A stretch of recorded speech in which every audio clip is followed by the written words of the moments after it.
Je me présente un petit peu aussi, Patrick Colin-Verdière, je viens de l'Isère, à Grenoble.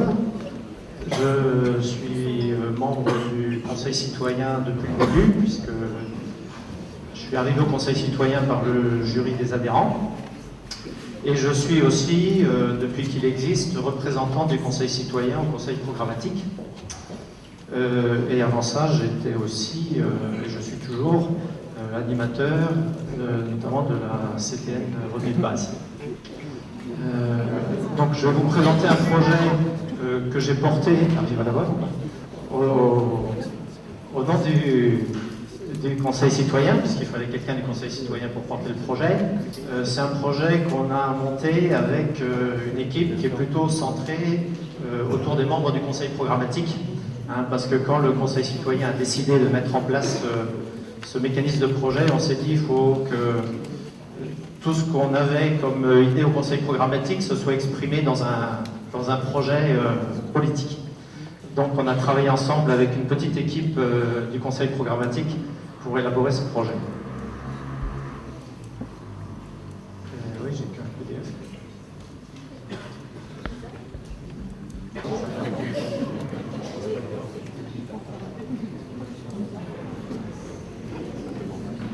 Bon, il y a un peu de technique à résoudre. Donc le nom du projet, alors c'est le projet B. Nous on l'avait appelé projet fédérateur parce que l'idée principale ce serait d'essayer de...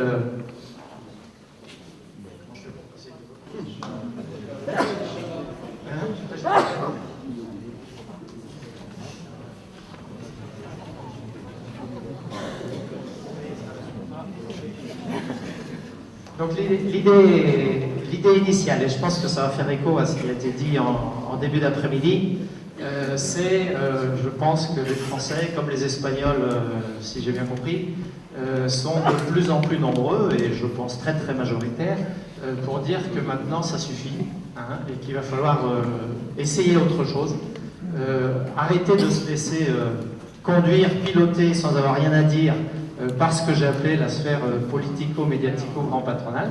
Et donc il y a un ras-le-bol généralisé.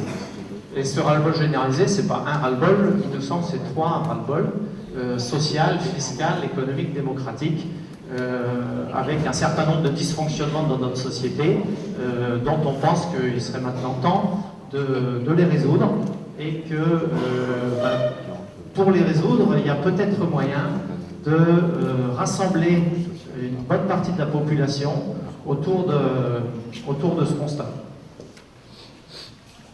Donc l'idée, c'est de rassembler la société civile autour de ce qu'on appelait un cœur de réforme structurelle, avec les 4 éléments qu'on avait mis dans notre diagnostic qu'on va retrouver là, c'est-à-dire un cœur de réforme sociale, notamment autour des choses que l'on développera demain après-midi, pour ceux qui seront encore là, et notamment avec ce fameux revenu de base dont vous avez peut-être entendu parler, une vraie réforme fiscale ambitieuse, et au niveau de la réforme économique, c'est essentiellement le partage du temps de travail qu'on aimerait mettre en avant avec un système de relance par la redistribution. Et puis bien sûr, une réforme démocratique qui tourne autour du renouvellement des élus, du contrôle des élus et de l'implication citoyenne. Donc le pari qu'on fait, c'est qu'autour de ce cœur de réforme, on peut rassembler beaucoup de monde. Et si on arrive à rassembler beaucoup de monde, de la société civile, l'idée ce serait de leur proposer de faire le portage politique de ces idées-là pour les 2 échéances nationales de 2017. Alors, le déroulé de mise en œuvre, voilà, on est en janvier 2016, on vous présente ça. Il y a la procédure de vote qui est prévue par la suite. Et ensuite, l'idée, ce serait d'utiliser le premier semestre 2016 pour faire ce qu'on appelle une campagne de promotion et de médiatisation de ce cœur de réforme structurelle, en s'appuyant, là pour le coup, complètement sur le terrain, c'est-à-dire les comités territoriaux, nos militants dans les comités territoriaux, et en essayant d'aller dans tous les territoires, rencontrer tous les représentants associatifs, tous les différents groupes qui sont proches de nos idées et qui, eux aussi, ont des idées à explorer, pour travailler ensemble à un consensus sur ce cœur de réforme structurelle. Et donc, on pourrait s'appuyer aussi sur la structure des sociétés qui est a priori conçue pour ça et qu'on aimerait lancer aussi.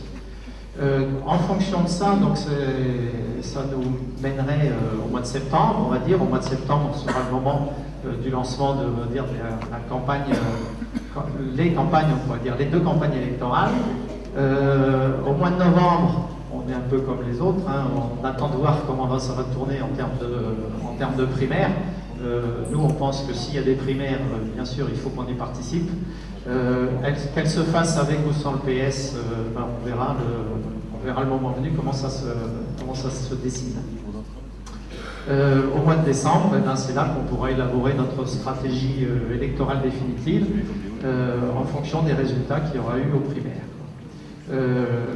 Pour ce qui est du choix de l'éventuel candidat nouvelle donne à l'élection présidentielle ou l'éventuelle candidate, eh ben, ce sera remis aux adhérents le moment venu en fonction de ce qu'on aura décidé.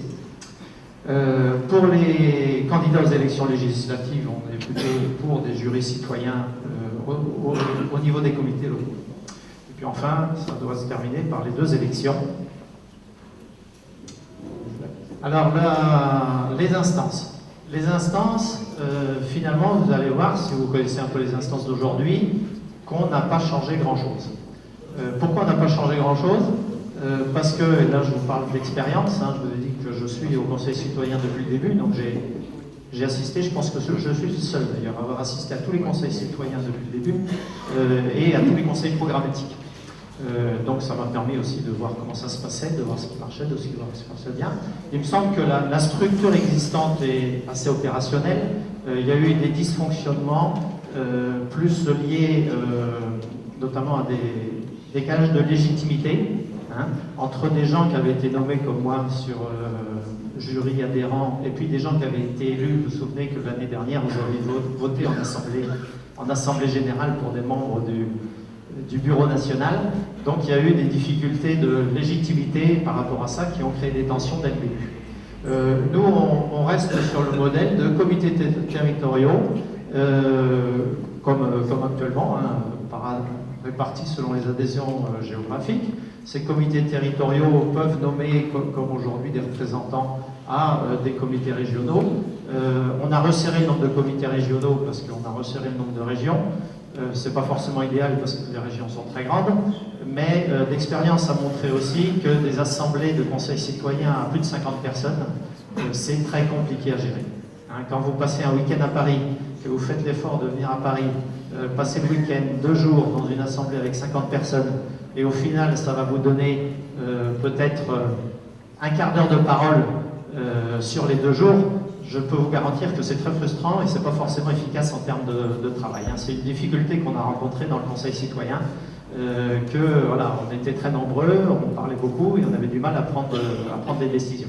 Donc il faut, je pense, limiter quand même le nombre de personnes au conseil citoyen.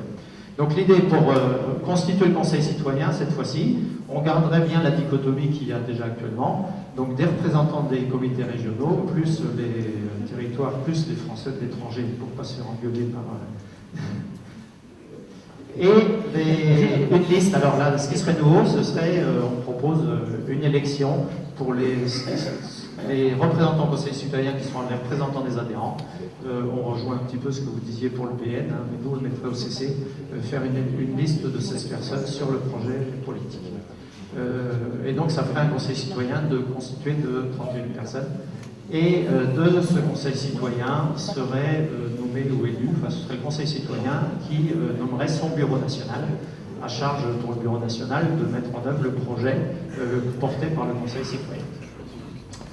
Les modalités, notamment les modalités d'élection, on peut en discuter, on n'a pas tout précisé, on attend les échanges de demain, notamment pour préciser les modalités d'élection, notamment est-ce qu'on fait strictement de la liste ou est-ce qu'on fait du proportionnel, c'est ouvert. À côté de ça, on garde les instances qui fonctionnent, je le trouve plutôt pas mal. c'est-à-dire les commissions thématiques nationales, le conseil programmatique. On essaye de les ouvrir le plus possible sur des associations partenaires et des experts, hein, parce qu'on a effectivement besoin d'appui scientifique dans nos réflexions. Et on essaye d'avoir une représentation croisée CC, CP, CPCC, parce que c'est important que les deux instances sachent assez régulièrement qu'est-ce qui se passe l'une dans l'autre. Et bien sûr, les commissions thématiques sont ouvertes à tous, comme aujourd'hui, et on appelle les volontaires à s'y investir.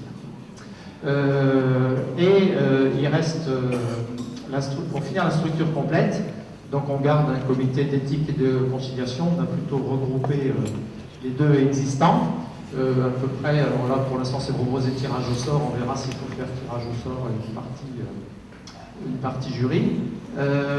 On utilise volontiers la structure ND Société Université, puisque, et notamment ça cadre vraiment bien avec notre projet, puisqu'on a dit qu'au début de l'année 2016, l'essentiel du travail à faire allait être de faire de la formation de nos militants et de la diffusion de nos idées, et c'est tout à fait ce qui est prévu de faire avec cette structure ND Société Université, qui serait donc le pôle de formation et de promotion.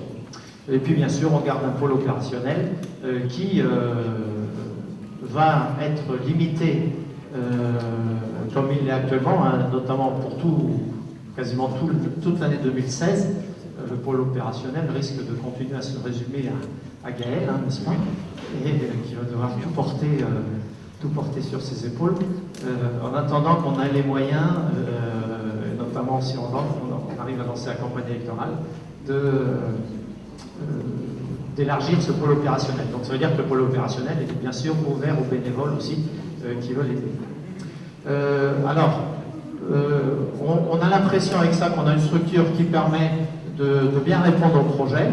Hein, donc on fait juste des adaptations limitées à ce qui actuellement fonctionne. Vous avez peut-être l'impression que ça fonctionne mal, mais je pense que c'est moins lié à la structure qu'au mode de désignation des personnes. On s'ouvre très fortement sur la société civile et les associations de terrain parce que ça nous semble important, et notamment le collectif Roosevelt dont on a parlé déjà en début d'après-midi, et dont moi je viens, et je pense que beaucoup viennent ici du collectif Roosevelt, et je pense qu'on a fait une grosse erreur de s'écarter autant que ça ou d'oublier le collectif Roosevelt. On a l'élection d'une partie des membres du CC sur un projet politique. Et on renforce, puisque le BN découle du CC, la cohésion entre le CC et le BN, ce qui manquait un petit peu aujourd'hui. Et donc on fusionne CIR et l'EC. Et on dissocie le rôle du président du comité régional. Oui, pour l'instant, on a un problème qu'on avait déjà dans la structure actuelle. Hein. On a un problème de parité qui n'est pas résolu pour les représentants des régions. Dans un idéal, il faudrait que chaque région soit représentée par 2 personnes. On rejoint la difficulté qu'on a du nombre de personnes au Conseil citoyen. Et donc, éventuellement, l'idée, ce serait que chaque comité régional ait un président et un représentant au CCD, qui soient 2 personnes différentes, si possible par ailleurs. Voilà, donc pour conclure, je dirais, on essaye de construire un parti de changement ambitieux. Hein, vous verrez que notre cœur de réforme, on en reparlera demain, est très ambitieux, qui soit pleinement ouvert sur la société civile, qui soit à l'écoute des préoccupations citoyennes. Il me semble que c'est les conseils qu'on nous a donnés tout à l'heure. Et l'objectif, c'est de gagner 2017. Hein, il paraît que d'autres l'ont fait, il n'y a pas de raison que nous ne le fassions pas. Et réformer en profondeur, mais vraiment en profondeur, notre société. Voilà, merci.